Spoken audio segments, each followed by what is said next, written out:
On va parler aujourd'hui sur la fête Soudat Yitro, la fête des garçons. À Baruch Hashem aujourd'hui, ce minhag, on va dire, et c'est bien propagé partout dans le monde. À l'époque, non, ça je ne sais pas. Mais en tous les cas, c'est vraiment bien réputé. Et Baruch Hashem, il y a aussi beaucoup de rabbanim qui parlent de ça. Et en l'occurrence, notre maître Rabbi Meir Mazou cette semaine, il a expliqué un petit peu les teramim de ce minhag. Il a dit certes qu'à la base, ce minhag, il était plutôt à Tunis, un petit peu en Algérie, et aussi au sud de la Tunisie, à Djerba. À Tunis, on donnait beaucoup d'importance à ce minhag-là, mais à Djerba, on le fait quand même. On va essayer d'expliquer un petit peu comment ça se déroulait à Tunis, partout. Mais il dit qu'aujourd'hui, tout le monde peut le faire. Il a dit Sfaradim, Ashkenazim, Marocains, Tunisiens, il n'y a pas de différence. Il dit parce que si on réfléchit bien, on va voir Bezat Hashem selon les raisons qu'on va donner et la manière dans laquelle se passe donc cette fête-là, c'est une fête à travers laquelle il y a beaucoup de messages. Et surtout pour les enfants. Et bien sûr, quand on parle de Hinour, il n'y a pas de différence, Sfarad, Ashkenaz, Tunisien, Marocain, Algérien. Donc tout le monde est concerné et on doit essayer de chercher tous les moyens à travers lesquels on peut transmettre un bon message à nos enfants et que Bezat Hashem, nos enfants aussi, puissent le capter. Parce que beaucoup de fois on essaye des moyens et malheureusement, donc ça passe pas. Alors si on sait qu'à travers ce minhag-là, et on verra Bezat Hashem que c'est vrai, ça peut apporter beaucoup de bien, il faut le faire et chacun il le fera à sa manière. Alors justement, il précise, il dit que, par exemple, aujourd'hui, l'Akba Omer. Alors les gens aujourd'hui, ils font des, Medorot Esh. Alors ils font du feu et tout ça. Il dit à la base, oh non, on n'a jamais fait ça. C'est vrai, les lots de Rabbi Shomar Yochai. Quel rapport avec Rabbi Shomar Yochai? Chacun, il essaie de donner des raisons. Mais il dit qu'à la base, c'est vrai, dans Medinot Ashkenaz, chez les Ashkenazim, ils faisaient ça. Mais c'est un minhag qui on va dire, qu'il a réussi à regrouper, donc le clan d'Israël, ça fait aussi un qirouf. Par rapport à Rabbi Shomar Yochai, on va pèleriner les tzadikim. Même aujourd'hui, les pèlerinages qu'on fait. Avant les tzadikim, c'est vrai qu'on sait qu'on a des dates spécifiques que les gens y vont. Ils vont pèleriner et rentrent faire des tfilotes et rentrent à la maison. Aujourd'hui, c'est devenu quelque chose de grandiose. Hazvi Shalom. On ne va pas critiquer, au contraire, c'est très bien. Ça montre que quoi? Emunat hachamim, sadiqim. Savoir aussi que sadiqim bimitatan l'qraim hayim. Et ça renforce. Il y a beaucoup de gens que Baruch Hashem, ils ont une nissim viniflaot. Là aussi, Rabotai, c'est important à le dire. Là aussi, quand quelqu'un il va aller pèleriner, il faut savoir que les pèlerinages, c'est vrai, c'est festif aussi, il y a pas mal de choses, mais il faut que ce soit dans les normes, que ce soit au niveau des mélanges hommes et femmes, que ce soit aussi au moment de la consommation. Des fois, malheureusement, on voit qu'on vient devant le tzaddik et la manière dans laquelle les gens ils se conduisent, que ce soit au niveau des chansons, que ce soit au niveau de la nourriture où ils mangent, comment aussi par rapport au tzaddik. Là, il faut faire attention. Et là, bien sûr, à partir du moment qu'on va pèleriner pour le tzaddik, alors il faut aussi se référer à des rabbanim, de quelle manière se faire, qu'est-ce qui est permis, qu'est-ce qui est interdit. Mais aller pèleriner, c'est quelque chose de très important. Et on voit derrière ça, Baruch Hashem, ça a ramené, à plus forte raison, quand on parle des minhagim qui sont liés avec la simha, avec la joie, c'est sûr qu'on doit faire le maximum de les célébrer et ne pas s'arrêter seulement au niveau de la nourriture, mais aussi les messages. Alors on va essayer de parler par rapport au minhagim. Alors, déjà, quand est-ce que comment ça a déroulé? Pourquoi on fait cette fête-là? Alors, une des raisons la plus, on va dire, réputée, c'est que l'année Hetawkuf Memhe, c'est 1545, il y a à peu près 234 ans, il y avait une épidémie en Tunisie et ça a touché aussi une partie de l'Algérie. Alors on dit que cette épidémie, elle a touché surtout les enfants. Alors quand je dis surtout, ça ne veut pas dire qu'elle n'a pas touché les adultes, les grands aussi. Surtout les enfants qui ont été touchés, mais il y a certains. Et où on a vu ça? Alors les dates, alors j'ai vu dans un livre, il dit que il y a notre maître, Rabbi Ishaq Tayyib. Rabbi Ishaq Tayyib, il y en a qui disent c'est l'oncle de Rabbi Haytaïb, il y en a qui disent c'est le cousin de Rabbi Haytaïb. On dit que lui, alors pendant cette année-là, alors lui il a parlé il a dit, il a été touché par cette épidémie-là, et il avait fait un vœu à Kadosh Baruch Hu. Il a dit, Ribbona Alamim, sauve-moi de cette épidémie-là, et que Bezrat Hashem, je sortirai sain et sauf, guéri, en bonne santé. Bezrat Hashem, j'ai amené un cadeau. On ne va pas dire un korban, parce qu'on n'a pas le droit d'amener un korban en dehors de Beit HaMikdash. On espère que prochainement on aura le Beit HaMikdash.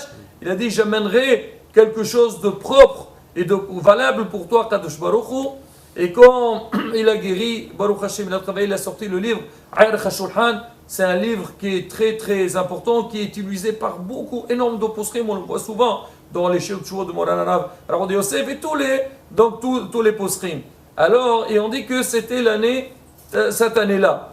Alors, il y a aussi d'autres personnes, on raconte sur des adultes qui ont été touchés, mais on dit que l'épidémie, elle s'est arrêtée le jeudi de Parashat Yitro. Ça veut dire Shabbat qui vient, c'est Yitro. 2 jours avant, l'épidémie s'est arrêtée en fin de journée. Et donc, on dit, une des remèdes qu'il y avait à l'époque, on dit qu'on avait utilisé on disait des bouillons de pigeons, ou en tous les cas, c'était un plat, un mets qui était lié avec les pigeons. Alors, c'est pour ça qu'on fait cette fête-là le jeudi de Parashat Yitro. Il y a certains, ils disent, comme c'est surtout les Tunisiens qui le font, ils ont choisi le jeudi parce que le jeudi, c'est le 5e jour. Narkhmish. 5 jours, c'est aussi, on fait 5 sur les enfants. D'accord, ça c'est encore des raisons. Et alors on dit, vu que sur tous les enfants qui ont été touchés, alors on va faire une fête pour les enfants. Alors de quelle manière faire la fête? Alors pour ceux que, M. Dana, vous étiez à Tunis ou pas vous? Ah oui, vous vous rappelez un petit peu comment ça se passait. Alors je me suis renseigné un petit peu, alors surtout à Tunis, Rabotai. Alors on dit que tout se passait en miniature. Morana Rav Mazouz, il a parlé, il a dit il y avait une rue qui s'appelle Sidi Bouhdid. C'était là-bas, il y avait des magasins où on vendait là-bas, alors on vendait tout en miniature, et les gens, le soir de Srodat Yitro, alors on faisait une très belle table, déjà le service était tout en miniature, les assiettes, les couverts, on avait eu des petites bougies aussi, alors, et aussi on va dire les plats qu'on faisait, les gâteaux, on faisait tous les gâteaux, les petits, le manicoté, le yo-yo, tous les petits trucs, c'était en petit, et les enfants ils venaient, ils voyaient ça, et bien sûr ça les intéressait, déjà c'est festif, mais ils sentaient que c'était une fête qui était liée à eux. Alors maintenant, déjà d'un côté, on pourrait appeler ça comme un Purim Katan. Il y avait un Nes, que les enfants ils ont été guéris. Mais derrière ça, il y avait un message qui était très très important. Alors certains devaient connaître, le soir de Rosh Hashanah, il y a ce qu'on a, on a Urqat l'Asal. Ça c'est Urqat l'Asal, on fait Irasson. On dit aussi Urqat Yitro, la feuille de Yitro. Alors qu'est-ce qu'on fait? C'est quoi Urqat Yitro? C'est une feuille dans laquelle il y a toutes les brachot. Alors on venait, la table elle était très riche donc d'aliments, des fruits, et peut-être aussi parce que c'est toujours la période de Tou Bishvat, il y avait les fruits, il y avait les gâteaux, il y avait les sucreries de toutes sortes, et on prenait chacune, et chaque enfant il doit faire la bracha. Il fait la bracha, ça c'est Sheakol, ça c'est Aes, ça c'est Adama, ça c'est Mezonot, ça c'est Geffen. Et là c'était une soirée à travers laquelle on transmettait l'enfant. Donc il est intéressé pour venir, comme on le voit dans la halakha. On dit pour que les enfants ne dorment pas le soir de Pessah. Notre lemaim et gozim buklayot. On leur donnait des noix, des petites choses pour les intéresser. Ça aussi c'est pareil. Et dans cette feuille-là, il y avait aussi, il y a Asert Dibrot. Et les enfants ils lisaient. Cette semaine, quelqu'un m'a montré une vidéo. Vraiment, ça m'a fait énorme plaisir. Dans une ville en Israël, alors ils prenaient tous les enfants, chaque enfant il monte, il lit un passage de la Torah. Là, certains ils lisaient les 10 commandements. En tous les cas, il y a un message derrière ça. On parlera Bezrat Hashem, comment ça se passait aussi au sud de la Tunisie, Djerba et les villes qui les entourent. Et là-bas aussi, c'était d'une manière différente. Et donc tout le Hanyan de la soirée, de cette soirée de Yitro, elle était liée directement avec le message qu'on transmettait aux enfants. Il y a aussi le Hanyan de la pièce montée. Alors sortez aujourd'hui, passez dans les rues, même ici à Paris, Bléaïnara partout. Alors comme il y a les stands de Yitrogim qu'on voit avant Sukkot, Maintenant, on voit partout les pièces montées et tout le monde commande la pièce montée. Là aussi, Rabotai, c'est un inyan de Hinour. Alors, pourquoi la pièce montée? Elle aussi, la pièce montée, elle est faite avec des petites boules, d'accord? Mais aussi, il y a le inyan parce qu'elle est comme une montagne, d'accord? Une montagne, ça rappelle le Har Sinai, il y a le miel qui coule, et ça, comme on dit, la Torah, il faut qu'elle soit douce dans la bouche de l'enfant, comme si c'est du miel. Et là, encore une fois, Rabotai, Bezat Hashem, le soir de Soudat Yitro, quand on va Bezat Hashem regrouper toute la famille, il faut qu'il y ait un message de Torah. On mange, bien sûr, on fait la fête, certains aussi chantent, mais il faut savoir que les enfants, c'est-à-dire cette soirée-là, que ce soit riche. Bezat Hashem, on fera, alors je finis avec un point qui est très important, c'est pour le lien de Tahanoun. Alors faire vidouille, il y a beaucoup de minagim. À Tunis, Morena Rabbi Ozozi dit, à partir de mercredi après-midi, ils ne font pas, ils arrêtent de faire Tahanoun. Mercredi après-midi, tout le jeudi, jusqu'à, c'est-à-dire mercredi soir, dans Khalachima bien sûr, tout le jeudi, et ils ne font pas jusqu'à la Séouda, ils font pas Tahanoun. À Djerba, seulement jeudi après-midi, ils ne font pas Tahanoun. À Gabès, ils vont plus loin, ils font le plan. Ça dépend des communautés. Regarde, le Ramazouz, il dit qu'à partir de mercredi après-midi jusqu'à jeudi soir, ils ne font pas Tahanoun.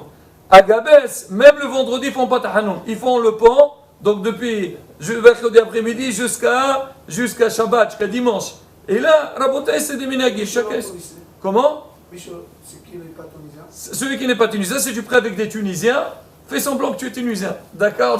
Après, ça dépend, Rabotai. Voilà, Rabotai, Bezat Hashem, prochain cours, on parlera comment ça se passait à Djerba et ailleurs.